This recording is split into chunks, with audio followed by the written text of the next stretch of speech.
കുറച്ച് നാൾ മുന്നേ ഒരു ഏപ്രിൽ മാസത്തിൽ ഞാനും അമ്മയും അമ്മയുടെ ഫ്രണ്ട് റിനി ടീച്ചറും കൂടെ ഞങ്ങൾ വയനാടുള്ള അനുഗ്രഹ റിട്രീറ്റ് സെൻറ്ററിൽ പോയിട്ടുണ്ടായിരുന്നു കേട്ടോ. ഞങ്ങൾക്ക് കിട്ടിയ അനുഗ്രഹങ്ങൾ അവിടെ സാക്ഷ്യപ്പെടുത്താനായിട്ടാണ് ഞങ്ങൾ അങ്ങോട്ട് പോയത്. അപ്പോൾ ഞങ്ങൾ കോൺടാക്ട് ചെയ്തപ്പോൾ അവിടുത്തെ മെയിൻ ശുശ്രൂഷകളൊക്കെ നടക്കുന്നത് ഫ്രൈഡേ ആണ്.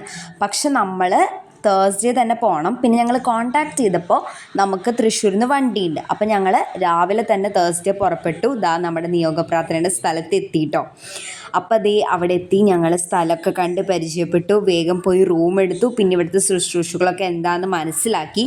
കഴിഞ്ഞ വർഷം വരണമെന്നാണ് വിചാരിച്ചത്. പക്ഷെ കുറേ തിരക്കുകളും പിന്നെ വയനാട് ദുരന്തമൊക്കെ കാരണം നമുക്ക് ഇങ്ങോട്ട് വരാനായിട്ട് സാധിക്കുന്നുണ്ടായിരുന്നില്ല. ഒത്തിരിയേറെ ഭക്തർ വരുന്നതുകൊണ്ട് തന്നെ റൂംസൊക്കെ വളരെ കുറവാണ്. പിന്നെ ഭക്ഷണത്തിന് പോണ സമയത്താണ് ഇങ്ങനെ ഒരു ഏലത്തോട്ടം കണ്ണിൽ പെട്ടത്. അപ്പോൾ അമ്മ അതിൻ്റെ പൂവൊക്കെ എനിക്ക് കാണിച്ചു തരായിരുന്നു. പിന്നെ ഇവിടുത്തെ ഏറ്റവും വലിയ ഹൈലൈറ്റാണ് ഈ ഒരു ബദേൽ കുരിശ്. ഇവിടെ നമ്മളെ കൽക്കുരിശിൽ എണ്ണ ഒഴിച്ച് നമ്മുടെ നിയോഗം എഴുതി നമ്മൾ പ്രാർത്ഥിക്കണം. പിന്നെ വേറെയും സ്ഥലങ്ങളുണ്ട് നമുക്ക് നമ്മുടെ നിയോഗങ്ങൾ അവിടെ പറഞ്ഞ് രേഖപ്പെടുത്തി ഇടാനായിട്ട് പറ്റും.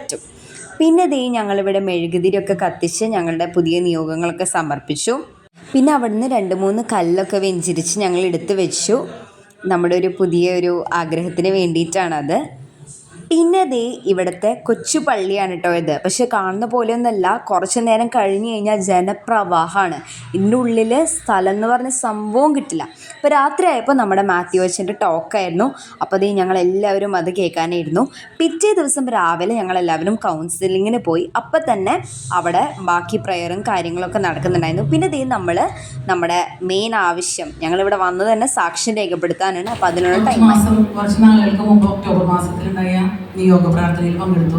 ഞാൻ എന്തൊക്കെ പ്രാർത്ഥിച്ചോ അതൊക്കെ നടന്നിട്ടുണ്ട്. അനവധി പേരാണ് ഇവിടെ സാക്ഷ്യം പറയാനായിട്ട് വന്നത്. അതിനുശേഷം ബാക്കി ശുശ്രൂഷകളായിട്ട് മുന്നോട്ട് പോയി. അപ്പം അങ്ങനെ അന്നത്തെ ദിവസം കഴിയാണ് ചെയ്തത്. ഒത്തിരി നാളത്തെ കാത്തിരിപ്പിന് ശേഷം ഞങ്ങൾക്ക് ഇവിടെ എത്താൻ പറ്റി, സാക്ഷ്യപ്പെടുത്താൻ പറ്റി. അപ്പം ഇത്രയേറെ അനുഗ്രഹങ്ങൾ നൽകിയ നല്ല ദൈവത്തിന് ഒത്തിരി ഒത്തിരി നന്ദി.